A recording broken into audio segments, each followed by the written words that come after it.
for those wonderful comments, Ken. I really appreciate that. Really excited to have everyone come out tonight to learn more about ITEC's unique vision for empowering today's school children with the science, math, and technology skills to participate in the 21st century economy. I want to thank all of you for joining us. It means a lot to us at ITEC to have everyone come out. Consider for a moment, if you will, what we see in children when they start to learn. We see them explore the world around them. We see them touch. We see them taste things. We see them smell things. They're natural explorers of the world around them.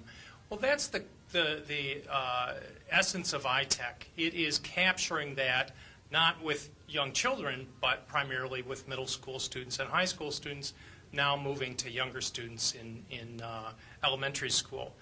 At ITEC, that guidance that we give them is in the direction of STEM, science, technology, engineering, and math. And ITEC brings creative learning environments to students all throughout the state of Michigan. We have operations both in Lansing and now just getting started in Flint. And the objective of all of this is to ignite that spark of exploration and give opportunity to at-risk youth to participate in the 21st century economy to build the skills that are needed in the future. We recognize at ITEC that opportunity that is offered to these kids today is really prosperity for this state, for this region tomorrow.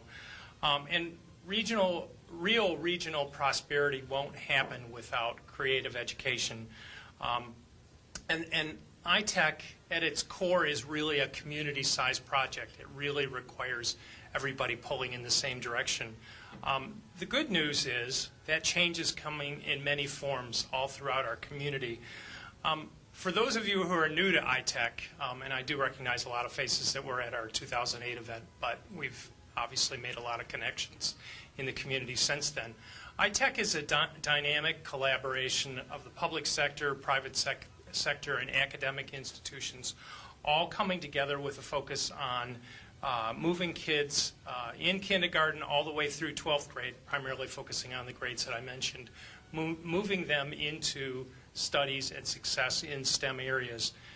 What ITEC does in the process, and this was important in 2008, is important still today, and that is to develop the talent that's needed to move into computer science areas at Michigan State University. There's a shortage of qualified applicants to the computer science program.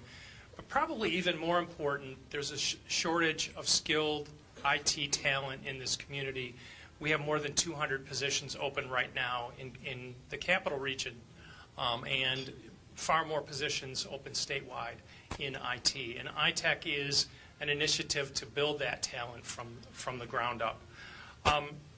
So the crucial question, how do we get these super smart kids that come to ITEC to move to college success, to move to academic success, and to move eventually into career success? And that issue of preparedness for college readiness, is really at the core of ITEC. That's sort of the bar that we've set for measuring success as an organization. We've seen some exciting changes at ITEC in the 5 years since we were all together. It's actually 4 years since we were all together, 2008, 5 years since ITEC started. We now operate at more than 15 locations in Greater Lansing. We call the Foster Community Center home, but we also call home the Capital Area District Library, the YMCA of Lansing, 2 locations of the YMCA, great partnership. The Boys and Girls Club of Lansing, the Windermere Park Academy, Cristo Rey Community Center, and so on. We have this model of distributing ourselves throughout the community. Why so many locations, you may wonder? Well, that's simply where the kids are after school, and if ITEC is to have the impact that we're having, we have to be where the kids are, and we remove that critical barrier of transportation. We're not expecting the kids all to come to one location. Instead, our instructors are going out into the community. So just what is it that goes on in those classrooms? Visiting the ITEC classroom, you would see students in an environment where they can be creative while building and programming robots. as you saw out in the entry, designing their own video games, programming animations. We use tools that go by names like Scratch and Alice, where students can learn how to develop their own cartoons, essentially. One that we saw just this semester, in fact, is a very creative and funny cartoon where you have a world inhabited with penguins and humans. The penguins and humans trade heads. Again, this is a student's creation, not mine. The penguins and humans exchange heads, they dance with one another, and then the heads go back on the appropriate bodies. And the animations can get a lot more complex than that. The key thing to remember here is that everything that you would see in a world that is developed by one of these students is their own creativity, their own ideas being expressed, and being expressed in an IT environment where they are programming what you see in that animation. So throughout all this, we're building 21st century learning skills that are crucial to these student success, analytical skills, problem-solving skills, and so on. In 5 years of working with students, particularly over the last 4 years, we've taught more than 1,500 students in Lansing and now outside of Lansing. And we are particularly impacting student attitudes toward STEM areas. We can say we have wonderful data to say that students are more than twice as likely to say that they want to go on and take more science and math classes in high school than they said before they did ITEC.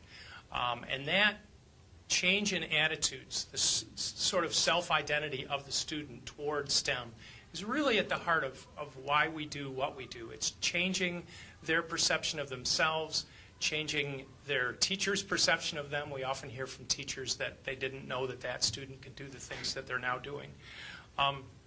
We're tracking those kids. We're following them through high school and asking the key questions. Are they taking more science and math classes? Are they doing well in STEM areas? Are they doing well on standardized tests in those areas? So that's all crucial data that we are using when we follow our students. ITEC is preparation for the Lansing Promise. As I think most of you know, the Lansing Promise is a multi-pronged effort in cities scattered throughout the state of Michigan. It's both academic preparation and helping students afford college by providing scholarships to them. It's a very important initiative. There are leaders of the Promise here tonight. ITEC is actively partnering with the Lansing Promise in the area of math. We have been asked by both the Promise and the school district to work in the area of math. And just this week, we're getting started with a project called iMath, where we are using a web-based curriculum after school. This is after-school tutoring, the iMath project. A web-based curriculum where students come into the room, log on, and it will successively or progressively move them along in math, and it assesses them up front so they can move along and be at very different grade levels all in the same room and move along. There are human tutors in those rooms as well, ITEC tutors who are working with the students, because inevitably in this web-based environment they're going to get stuck and they're going to need assistance. So we've got the web-based application and the human tutors both. So it's an exciting project. It just started on Monday. So we're really just beginning to look at whether it will have impact, but it's using a tool that's been very successful in other areas. So what I'd like to do, you had the benefit of seeing the demonstrations in the hallway, but let me give you a little more sense of that Lego robotics team that you saw from the Boys and Girls Club of Lansing when we first went into that classroom. They're the Titans. I don't know if everybody caught that, but they're the Titans sponsored by TechSmith and the College of Engineering, Michigan State University College of Engineering. So you are there on the first day. What would you see? You would see kids swearing at one another, big-time swear words. You'd see them hitting each other. You'd see pieces of robots flying through the air. You would see what, I think your observation would not look like a team. Nothing like they look like that you can see out there tonight. There was really a complete unwillingness to work together, a sort of me versus them mentality. And to us, looking on it as newcomers to that group, it was clear that they were that they'd spent their lives looking out for themselves, protecting themselves, expecting no one to help them. And they showed a real unwillingness to allow others to use their things. So if a robot was assembled by them, then it's their robot and their robot alone. So again, really not looking like a team. So we did a lot of team building exercises. We did a game called the Human Knot game, where they grab hands not with the person next to them, but the person one off from them, and they have to unravel. They get to know one another. They see each other up close. They played a game called Two Truths and a Lie, where they obviously told two truths about themselves, a lie, and the other students had to pick out which was which. And so it was, again, this way of building a sense of camaraderie, a sense of team that's so critically important. So now fast forward to the Lego robotics competition, the challenge that they participated in at MSU. You'd obviously see kids who had learned a lot of robotics. They show that off tonight. But more important, they'd learned how to be a team. Each child knew exactly which aspect of the challenge they were responsible for. They took second place. I don't know if any of them told you this, but they took second place in research quality, which was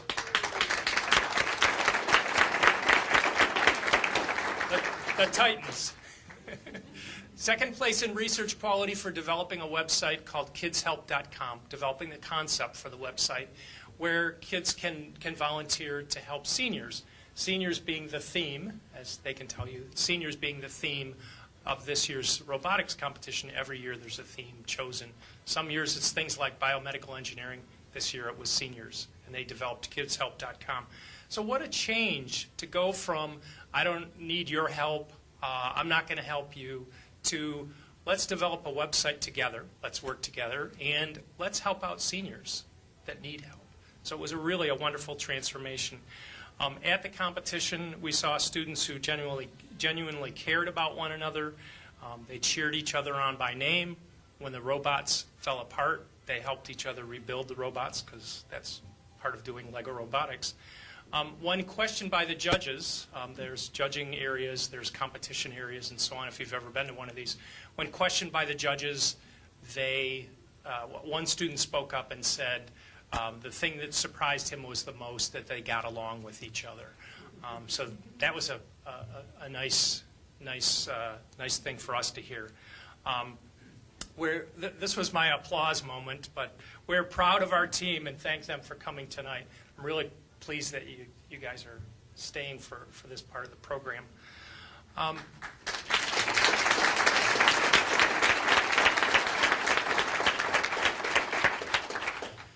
With that, I want to thank you again for coming tonight. I also would like to recognize a few key people in this effort. I want to, first of all, really express my heartfelt gratitude to our board. You've had the vision for launching this organization, and probably more important, the vision for spreading it throughout the community. Without the hard work that you've done, ITEC would not be where it is today. So I want to ask our board members to stand, and both past and present, I know there's some not current board members here, ask them to stand and be recognized.